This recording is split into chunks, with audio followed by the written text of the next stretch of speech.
Yesterday we spoke about the hijab of a woman, and I get an email from someone saying, please remind the men that they too need to wear hijab. So my brothers, there are black cloaks out there, all of you inshallah. May Allah subhanahu wa ta'ala forgive us. No, the reality is there is hijab for men. What is the hijab?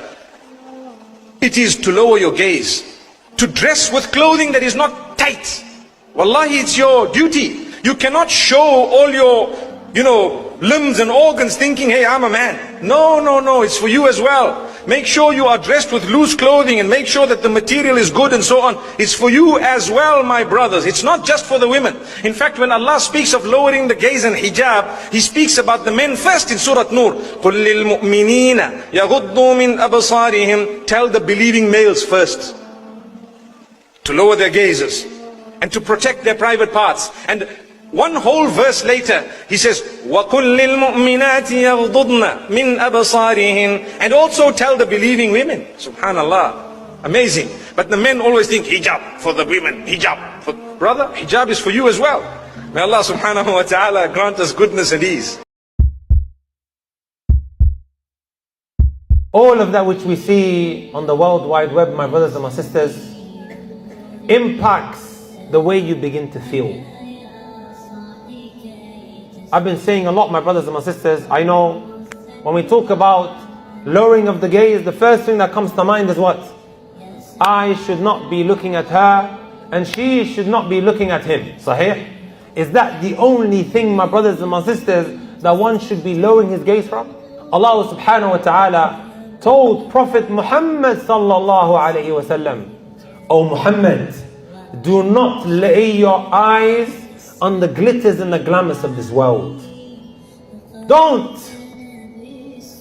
It is a fitna for them. That which you look at, it sparks an uncontrollable desire now to acquire that haram. This is what it does to my brothers and my sisters. A real man would lower his gaze. A real man, once they're married, would be vulnerable with his wife. A real man would make sure that he opens the lines of communication with his wife. A real man will realize that to be a good husband, to be a real man, they need to follow the sunnah of the Messenger sallallahu alayhi wa sallam.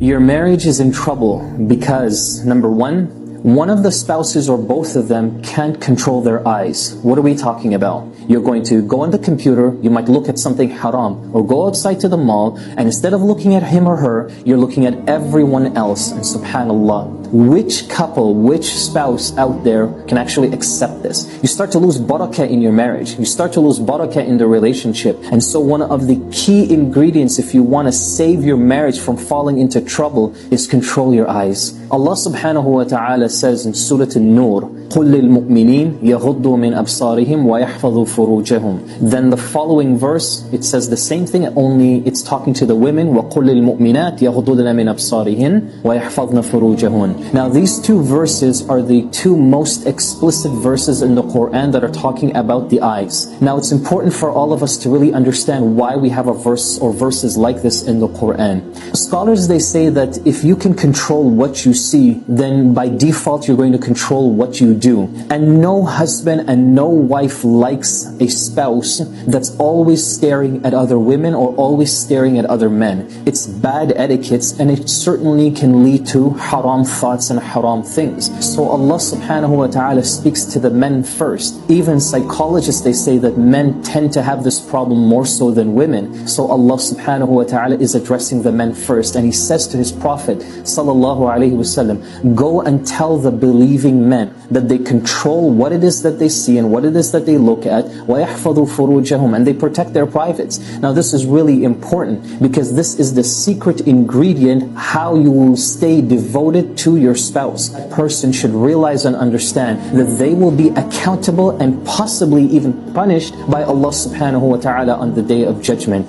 That is a situation none of us want to be in. May Allah subhanahu wa ta'ala protect us.